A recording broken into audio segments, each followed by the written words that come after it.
Les auditions des responsables des entreprises accusées par le collectif des victimes en Côte d'Ivoire, CVCI, de produire des diamètres de fer à béton inférieurs aux normes ont débuté depuis hier devant la police économique et financière.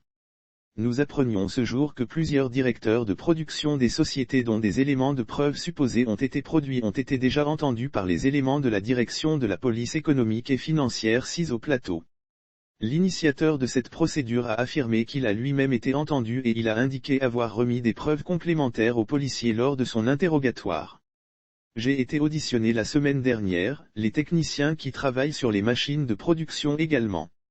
Maintenant les sociétés dont des éléments de preuve supposés ont été produits sont auditionnées.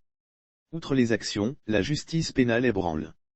Nous nous félicitons des actions du Premier ministre à travers les actes posés actuellement par le ministre du Commerce et de l'Industrie contre la prolifération de l'art, a expliqué Isiaka Diaby joint par téléphone cet après-midi.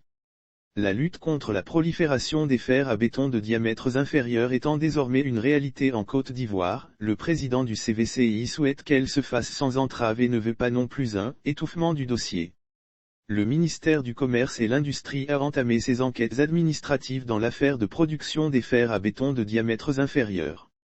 Isiaka Diaby dit attendre également des résultats à ce niveau, et révèle que des structures internationales qui financent les grands projets en Côte d'Ivoire se disent embêtées et souhaiteraient le règlement de cette situation au plus vite. Le président du CVCI a néanmoins reconnu que depuis qu'il a engagé la bataille contre le fer à béton de diamètre ne respectant pas les normes, des opérateurs du secteur étant en règle subissent une injustice. Aujourd'hui des opérateurs du secteur subissent de façon injuste cette situation, alors qu'ils respectent les normes prescrites. Comme nous n'avons pas encore cité de nom, ces entreprises doivent être retirées du lot des faussaires. Nous voulons que les consommateurs soient orientés définitivement sur la qualité des produits des entreprises concernées, a-t-il conclu. Nous apprenions par ailleurs que ce sont environ 6 entreprises sur une dizaine installées en Côte d'Ivoire qui produisent des fers à béton de diamètre inférieur qui sont commercialisés sur le marché ivoirien. Enfin pour le président du collectif des victimes en Côte d'Ivoire, la mauvaise qualité de fer à béton est à l'origine de la plupart des écroulements des bâtiments à Abidjan depuis quelques années.